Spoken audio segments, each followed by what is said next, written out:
So the first speaker that I have coming up here is Teresa Roth with Eye on Elections, and you want to grab, I'll just hand this mic to you if that's okay. And we got the extra mic in case this one goes out. And why don't you tell us about Eye on Elections and what we need to know. Welcome, Teresa. I wrote my remarks so that I could be as quick, get as much data in as possible without getting diverted. And anyway, so I'm going to start Eye on Elections. There's a table back there.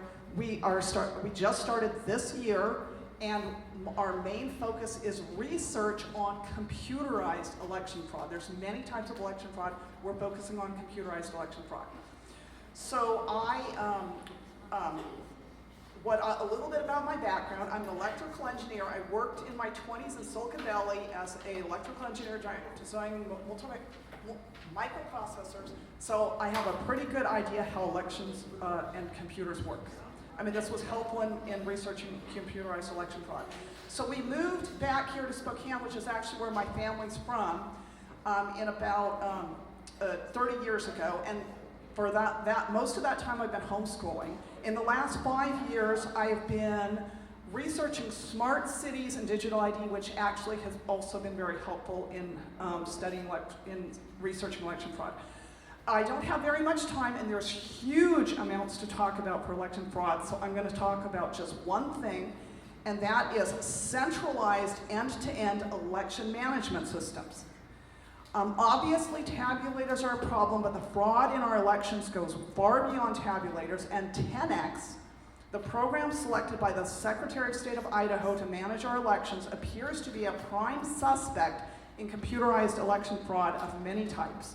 So let's get started by reviewing all the things that the Tenex election management platform does for Idaho before, during, and after each election.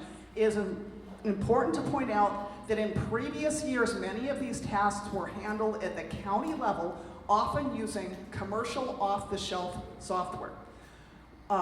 It operates the electronic poll books, so it knows this big centralized software system operates the electronic poll book, so it knows exactly who voted and when.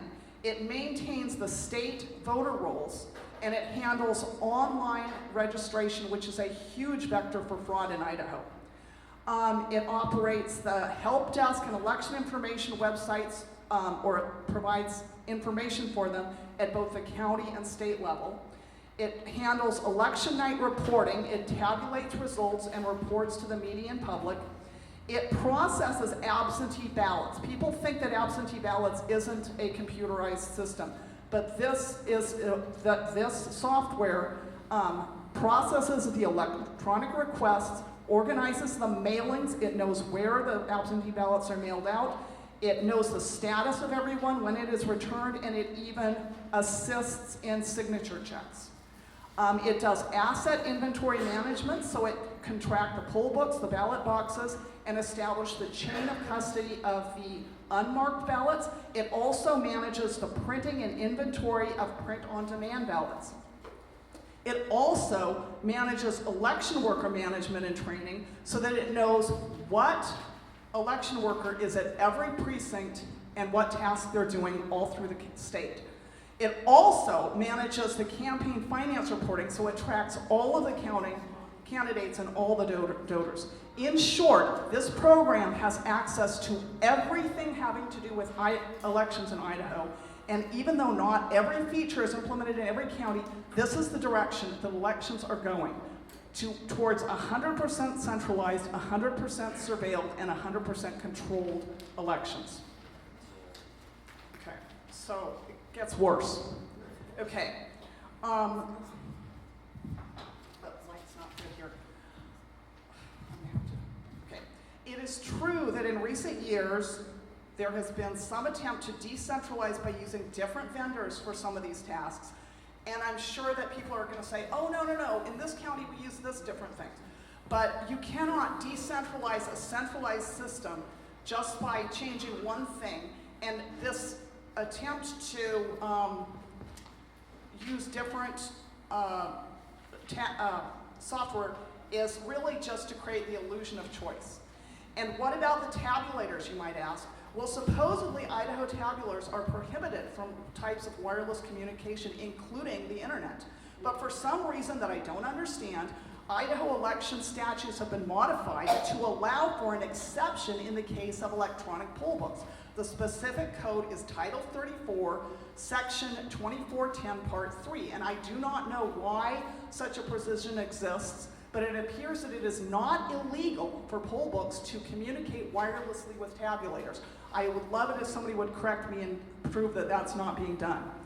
So if you were a clever fraudster who wanted to steal elections in Idaho, wouldn't having one program that had access to everything make cheating very convenient? Having one program that had real-time access to all election data throughout the state and even has a loophole providing for communication with electronic tabulators would make it possible to set things up in advance, decide which races need to be modified, and make sure all the numbers added up and cover your tracks. Can it get any worse? Yes, it can. Because it appears that the same Tenex program that maintains voter registration lists for the Secretary of State is now being used to store enormous amounts of personal information about every Idaho voter. The routine collection of personal data about all Idaho voters was authorized in 2025 by House Bill 339. It was presented as an election integrity bill, so it passed the legislature with large majorities. But if you read the actual text of House Bill 339, it not only gives the Secretary of State open-ended authority to collect data about Idaho voters from both public and private institutions, it allows him to share it with whomever he wants, including credit agencies and commercial data providers. This is exactly the type of data that would be needed to implement the back end of digital ID, and it's being done through our election system. But things get even worse still, because if you investigate Tenex, the company that supports the software that controls Idaho election and allows collection of personal data of all voters, you find some very disturbing things. For one thing, Tenex has only 70 employees nationwide, which is not nearly enough to develop and test such sophisticated election management software. They must have a partner, but who? To make a long story short, we did a lot of investigation to find out. And because whoever wrote this Tenex code knows the back doors and has the encryption code. And what we found out is fairly conclusive. About 15 years, the global leader in election cryptography was a Spanish company called Scytl. It is no longer operating as an election technology company, but if you use Internet Archives, it's possible to go back to about 2015 or 2012 and see what was going on at that time. In short, Scytl was founded by a Spanish cryptography expert who tragically died soon after turning over his company to a new CEO. In the following 10 years, Scytl's new CEO raised over $100 million in venture capital and greatly expanded the company. In 2012, Scytl bought SOE Software, an American election software company based in Tampa, Florida. And by 2015, Scytl was the world leader in election cryptography with over 40 international patents.